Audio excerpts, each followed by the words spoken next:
fun and exciting experience ba kamo? O di naman kaya'y food? Food! Food! Sabi nga nila, food is lifer. At kung inspiration naman ang hanap mo, well, let's give it to the officials of Pagadian and Bayog. Kung training of skills and different competitions naman ang hanap mo, well, nasa tamang organization ka.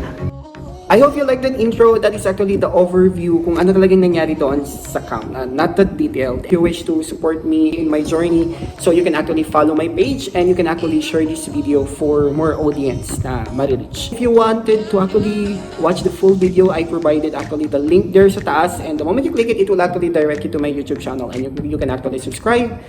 You can actually watch some videos by not skipping ads, and the moment you do it, you know, that's a love for me. So thank you for supporting. That's an advance thank you. The day 3, we had their tree planting, and I believe it's actually pampering our mother nature kasi tree planting siya. And bago that, you know, when I flew my drone that time, since I am close to nature, and then when I saw the fog and I was amazed, wow, you know, yung mga naturalists, ganun talaga yung feeling nila. So, napaka-greenish, napakalamig ng hangin. And it was actually participated as well by the different provinces of Zamboanga. And lahat kami nagtanim ng dalawang puno. Ayan, so yung rule that time is lahat daw ng 4Hers ay magtatanim ng dalawang trees. So, pero ako, I'm focused that time sa documentation, since sabi ko nga ilalagay ko siya sa vlog ko. And yeah, so ito yung itsura. So while nagpa-plan kami, so nakikita nyo na yung iba, siniseryoso talaga yung ano. Well, that's good thing naman kasi it actually leaves our legacy sa Bayog.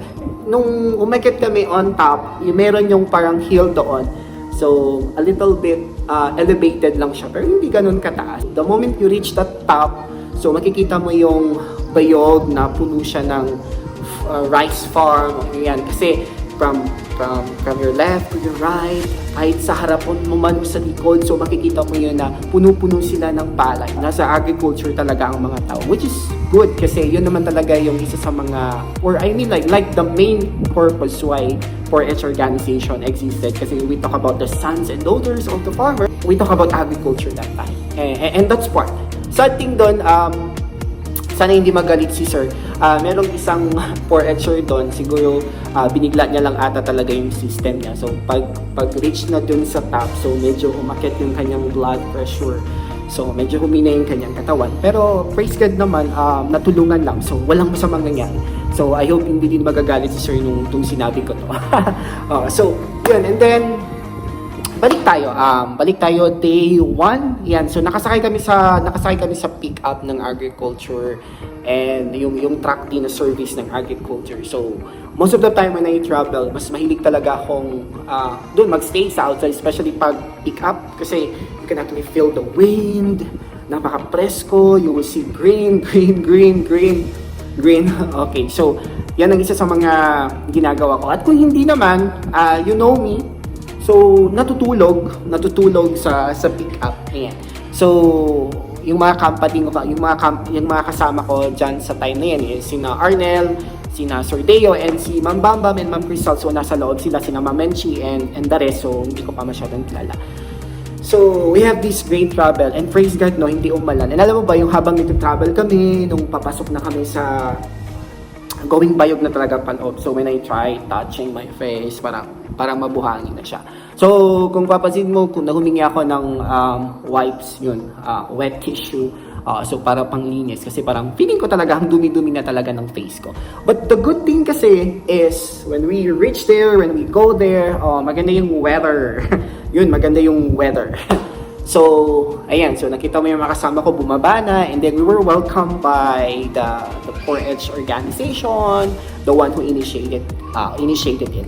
And you could see actually yung venue, it's actually an eco park sa Kahayagan, Bayog, Zamboanga del Sur. Okay, so kung tama ako.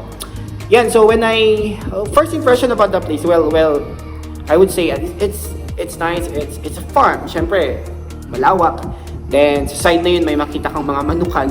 Sabi ko nga is, baka ito yung uulamin nila mamaya para sa amin. Well, I don't know kung totoo ba yun, baka yun talaga yung inulam nila. Pero, kasi ang pagkakalam ko, as far as I can remember, so we ate chicken there. So, may part nun na kumain din kami ng chicken. So, and most of the time, ang pinaka-paborito kong pagkain is siopaw. Kaya kung titignan mo, so, bago kami pumunta sa venue na kung saan kami magstay or matutulog. So, I ate that siopaw.